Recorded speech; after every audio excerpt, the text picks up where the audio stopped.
Yeousch!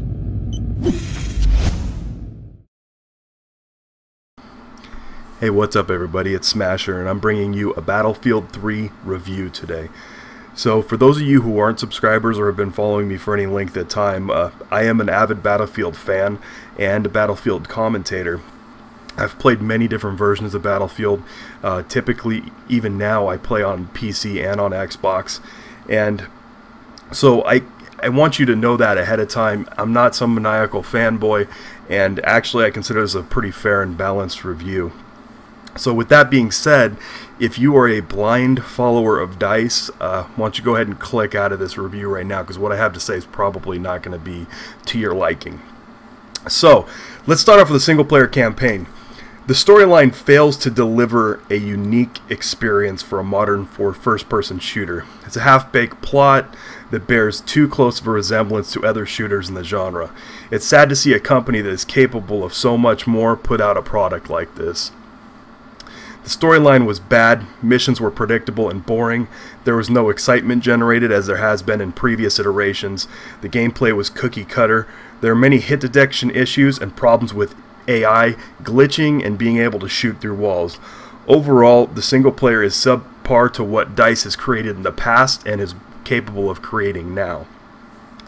I gotta say, I was really disappointed with it, and that's just my take on it. The co-op, on the other hand, was a nice addition to the game. It was challenging and fun.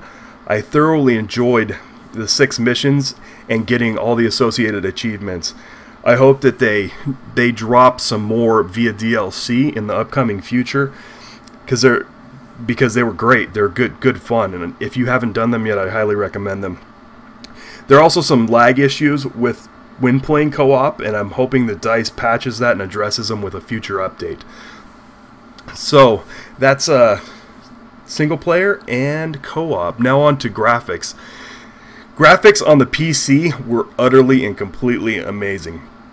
I was able to play with my computer on the highest settings, and I was awestruck. It's gorgeous, absolutely amazing. Graphics on the console are abysmal. This is more of an issue with the fact that the Xbox is an outdated 7-year-old computer.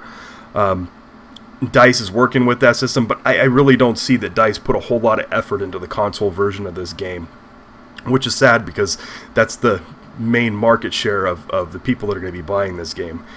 The sound, DICE delivers once again.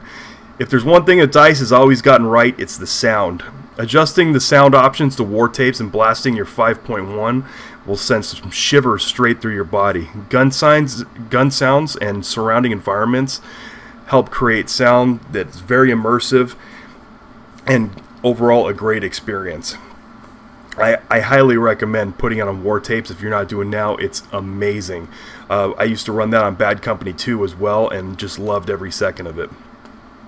So now what pretty much all you've been waiting for is multiplayer. Now DICE has really built its reputation on multiplayer. The single players, if you talk to a typical Battlefield fan, you'd be like, what? You kidding me? Battlefield has a single player? I didn't even know about it. So I just want to get them out of the way in the front and so I can address some of the multiplayer stuff. So Battlefield will always set itself apart from the crowd with its unique and immersive multiplayer. Unfortunately, it seems as though they're attempting to attract players from other shooters rather than remaining true to the brand that they skillfully created over the years. Gun add-ons, first of all, this is an absolute joke. They have sullied the good name of Battlefield with Call of Duty style add-ons. And yes, I did just say that, Call of Duty style add-ons. They're attempting to attract a crowd with gimmicks. It is ruining the good name of Battlefield. You got laser pointers that blind you, robots that kill people with blowtorches, flashlights that blind you in daytime from across the map, sniper scopes on submachine guns. They're taking a game that was solid and balanced and turning it into a frickin' circus. So, hands down, they absolutely failed on that end of the multiplayer build, in my opinion.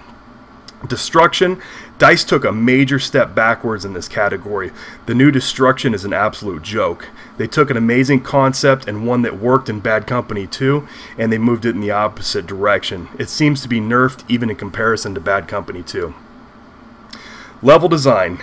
They took away flanking, the Medal of Honor style maps with severe choke points. They took away all of your strategic freedom. There's no more looping around the side. They force you through these super tight choke points. It's just not the way that Rush should be played. Not all the maps are bad, but some of them should really have been left out of this build. They're less than impressive and not true to the traditional open battlefield design. Vehicle gameplay is also subpar to Bad Company 2. It's a giant step backwards in my opinion. Tanks are rendered almost completely useless and are practically only useful as artillery pieces. One well-placed RPG will take out a tank now, as where before it would take 3 to 4. Planes rule the sky and are a blast to fly, and I highly recommend that you guys take the time to try and learn them because they are totally fun to fly. And once people get good in them though, the balance is going to shift. Just like you saw in Bad Company 2, it's going to be an air-dominated game.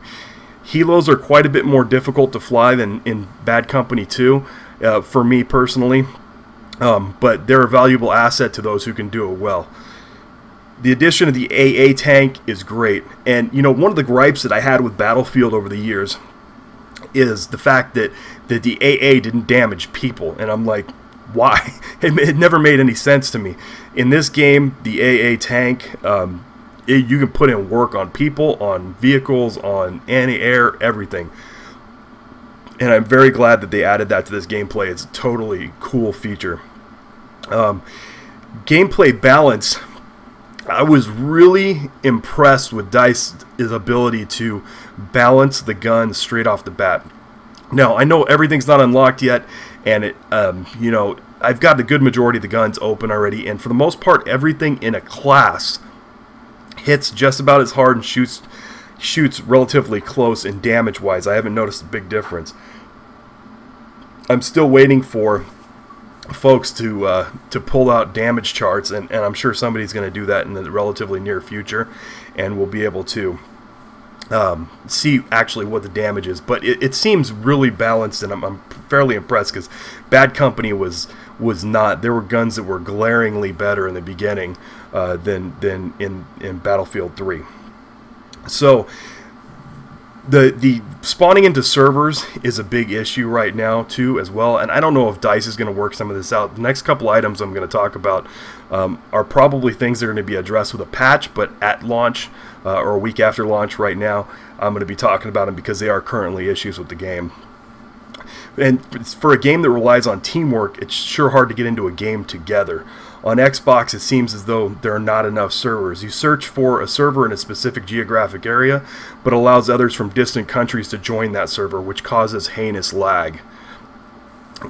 You can also, when you team up, you can't join to go play squad deathmatch with a group of 3 people. It splits you up, which is, I just don't understand the concept of how they're attaching you to games. But again, this is probably something that's going to be addressed with a patch.